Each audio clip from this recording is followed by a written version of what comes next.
रिया और अमित की शादी को 2 महीने होने को आए थे और हनीमून से लौटने के बाद लगभग हर वीकेंड कोई न कोई रिश्तेदार उन्हें अपने घर खाने पर बुला लेता।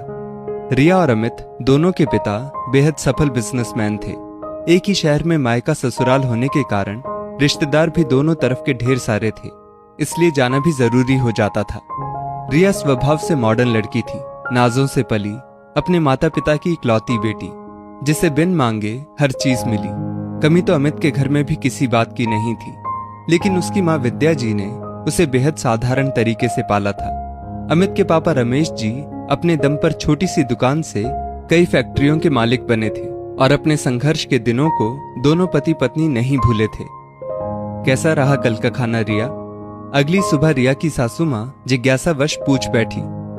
बढ़िया था मम्मी, मौसी जी का घर बहुत खूबसूरत है मम्मी, देखिए ना, गिफ्ट्स भी कितने सारे दे दिए उन्होंने, काफी रईस हैं आपकी बड़ी बहन। रिया से अपनी बहन की तारीफ सुन विद्या जी ने भी स्वीकृति से हामी भर दी। शादी के बाद कुछ ही दिनों में विद्या जी अपनी बहू के स्वभाव से परिचित हो चुकी थी। अमित बेटा, कई बार मालती बुआ फोन कर चुकी है तुम्हें बुलाने को। आज रविवार है, अगर तुम दोनों फ्री हो तो चले जाओ उनके घर भी। नाश्ते की टेबल पर विद्या जी ने अमित से कहा तो अमित ने हामी भर दी। शाम को विद्या जी ने मिठाई के डब्बे और कुछ तोहफे गाड़ी में रखवा दिए और रिया को समझाकर कहा, रिया बेटा, वैसे तो मालती बुआ तुम्हारे ससुर जी की दूर की ममेरी बहन है, लेकिन प्रेम सगी बहन से भी बढ़कर करती है। तुम्हारे ससुर जी के संघर्ष के दिनों में बहुत सहयोग किया है उन्होंने, ध्यान रखना किसी बात से उन्हें बुरा ना लगे। अपनी सास की बातों को सुन सहमति में सिर हिला रिया गाड़ी में बैठ चली गई। रिया की उम्मीद के विपरीत अमित ने गाड़ी पुराने मोहल्ले की गली के सामने लगा दी। उतरो रिया, आगे गाड़ी नहीं जाएगी, पैदल चलना पड़ेगा। रिया आश्चर्य में डूब गई।